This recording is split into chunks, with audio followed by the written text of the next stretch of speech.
Bachelor রান্না করে আপনাদেরকে স্বাগতম। অনেক ব্যাচেলাররা আছেন, আপনারা একাদশী থাকেন। আপনাদের জন্য একটা সুস্বাদু সাবুত খিচুড়ি রান্নার সিস্টেম আপনাদেরকে দেখাবো। অনেক ব্যাচেলাররা দেখে নেবেন কিভাবে রান্না করতে হয়, আপনারাও একাদশী থাকতে পারবেন। আমি কিছু বাদাম আগে ভেজে নিয়েছি। বাদামগুলো সুন্দর করে একটু ভাজা ভাজা করে নিতে হবে। এরপরে আমি কিছু আলু কুচিয়ে নিয়েছিলাম। আলুগুলো সুন্দর করে কুচিয়ে নেবেন। কুচিয়ে জলটাকে একবারে নিগড়ে ফেলবেন, একটু জল না থাকে। সেই আলুগুলোর ভিতরে দুটো কাঁচামরিচ দিয়ে দেবেন। এরপরে সন্দক লবণ অথবা আপনারা যদি বিট লবণ পান, বিট লবণ দিয়ে দেবেন। আমি বিট লবণটা দিয়েছি। বিট লবণটা দেওয়ার পর একটু নাড়াচাড়া করে এটাকে সুন্দরভাবে একটা শেপে নিয়ে আসতে হবে। ঠিক আছে, ভাজি ভাজি করে নিচ্ছি আমি। সুন্দর করে এটাকে আমি ভেজে নিচ্ছি মিশিয়ে।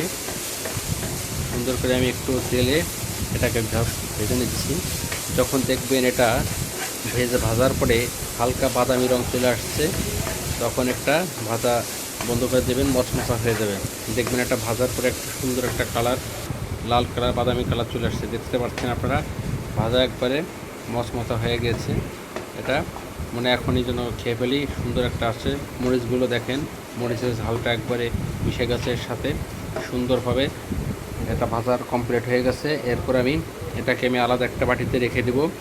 এরপর আমি প্যানে কিছু গরম মশলা এবং দুটো তেজপাতা দিয়েছি। এরপরে আমি কিছু আদা কুচি দিয়েছি। আদাগুলো কুচি করে আমি তেলের পরে দিয়ে দিয়েছি। এই আদা কুচিগুলো যখন ভাজা ভাজা হয়ে যাবে, হালকা ভাজা ভাজা একটু বাদামি বাদামি রং চলে আসবে, তখন আপনারা এটার ভিতরে আপনি ভিজিয়ে রাখা সেই সাবুগুলো আপনি দিয়ে দেবেন। আপনার সাবুগুলো আপনি সেদ্ধ করে রাখতে পারেন, সেদ্ধ করে রেখে দিতে পারেন। আমি যে সাবুটা সেদ্ধ করে রেখেছিলাম, সেই সাবুটার ভিতরে দিয়ে নাড়াচাড়া করে নিচ্ছি। এরপরে দিয়ে দিয়েছি বাদামগুলো, সুন্দর বাদামগুলো আমি দিয়ে দিচ্ছি। এখন আমি দিয়ে দেবো সেই ভেজে রাখা আলু কুচি। ভেজে রাখা আলুটা আমি দিয়ে দিয়েছি। এটা ভালোভাবে মিক্স করে নেব।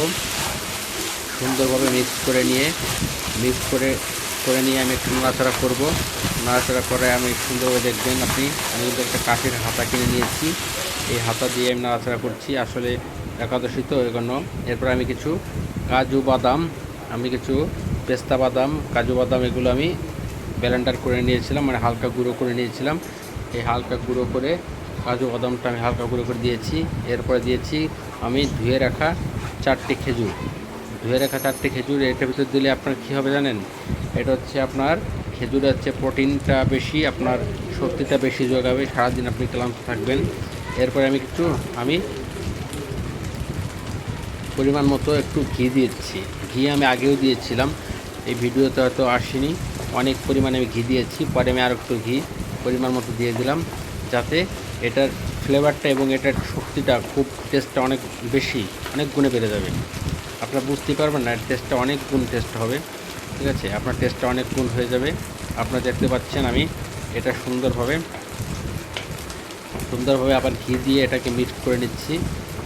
আমার প্যানে কিন্তু নিচে আগুন জ্বলছে।